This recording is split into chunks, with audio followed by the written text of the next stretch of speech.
even though like Andor has a sort of neo-noir feeling, this one has more of like a murder mystery feeling, and there's also a lot of family drama in ours, which is very Star Wars. Yes. Yeah, and I mean, I think also on a general note, it's, you know, we lean more towards a darker tone. Like The Jedi justify their galactic dominance in the name of peace. But that peace is a lie. Hi. hello, Hi guys, how are you? Good. good. How are you? I'm doing fine. Congratulations on the Acolyte, and welcome to the Star Wars universe, right? Thank Oh, you. thank How does it feel to be part of this universe that goes from way back to the 70s? It feels incomprehensibly massive and awe-inspiring. Feels surreal. It feels like a dream.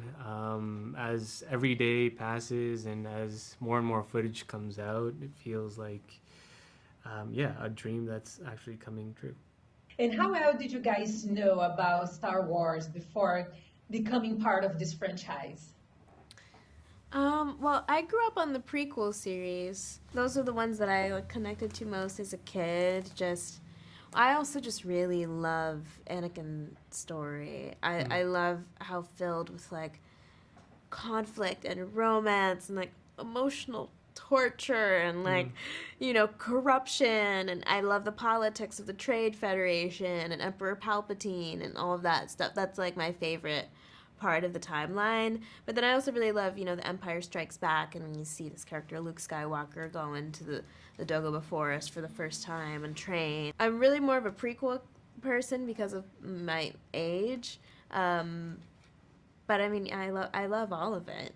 I think it all contributes to this massive universe that so many people contribute to. It's almost like a subconscious sort of hive mind of like creators, I grew up on the prequels as well. Like, I mean, so much of that episode 1 is distinct in my memory, from like the pod race to the Darth Maul fight. So many great moments I'm trying to commemorate in our show, but have just always been in the back of my mind when I think of Star Wars. So yeah, very much those prequel moments are very important to me.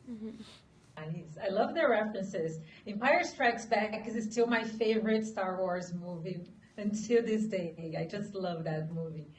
And for you guys, what makes The Acolyte stands out from other Star Wars TV shows?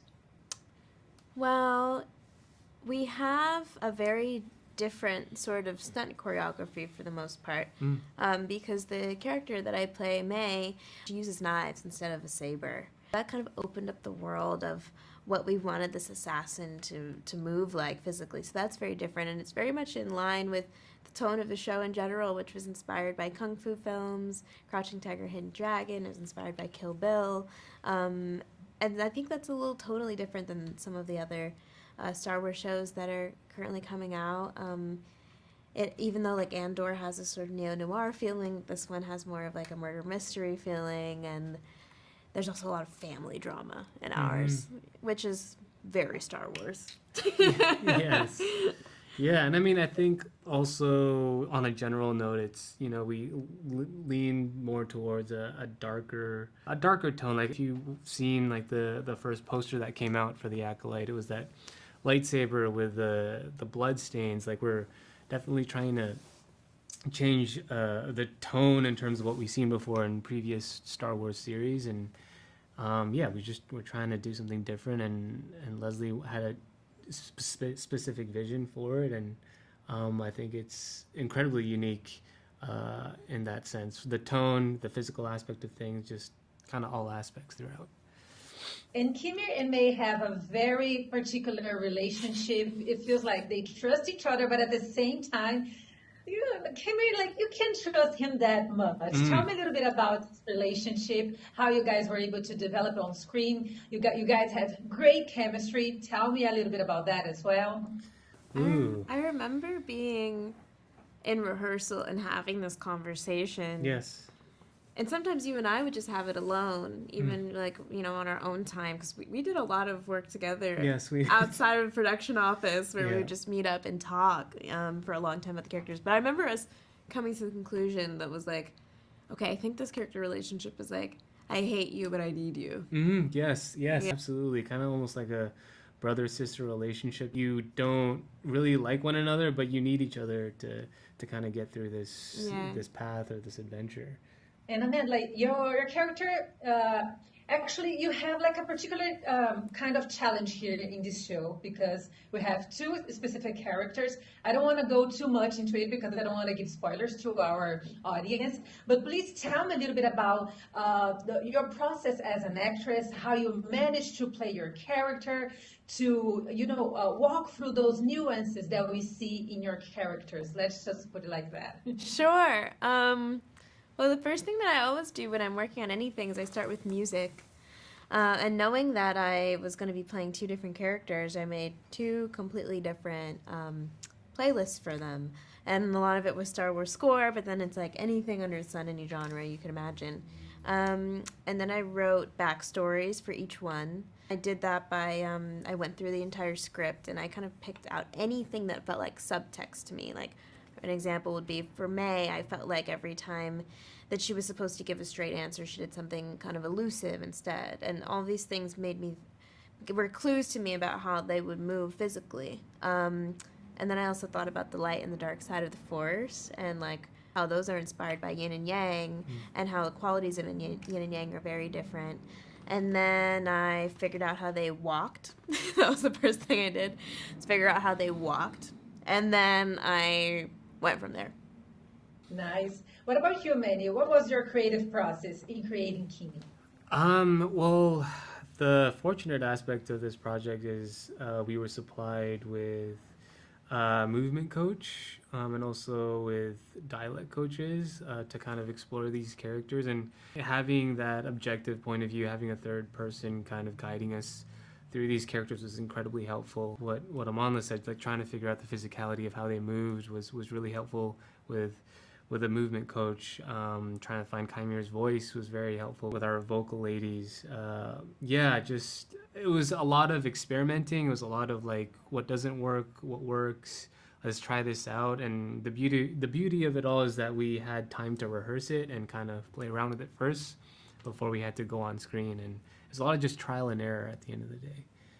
And for us to wrap our interview, one of the things that makes people love Star Wars so much is the fact that they have such a huge passion for practical effects. And in this TV show, you guys go to many different locations, especially May and Kimi. Tell me about that. How was it having this experience to have like a lot of practical effects in the TV show, being able to go to many different sets as well? Tell me a little bit about that.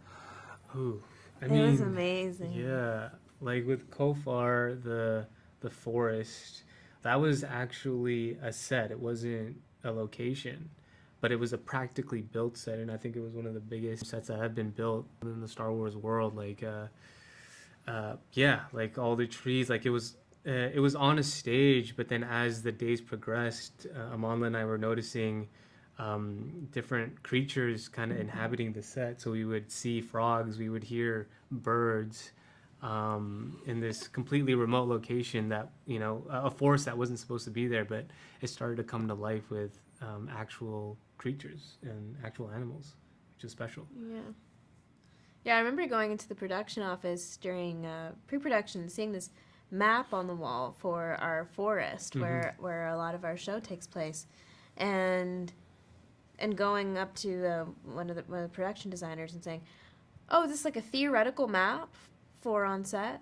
And is it like is a concept map of like what the forest like is like in the universe?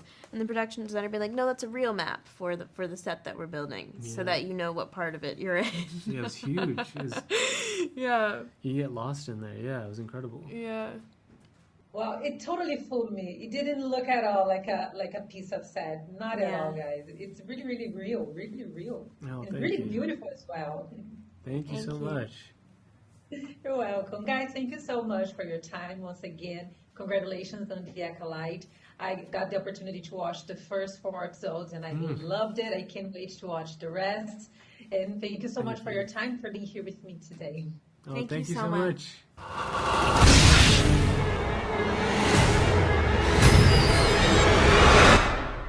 O que é você?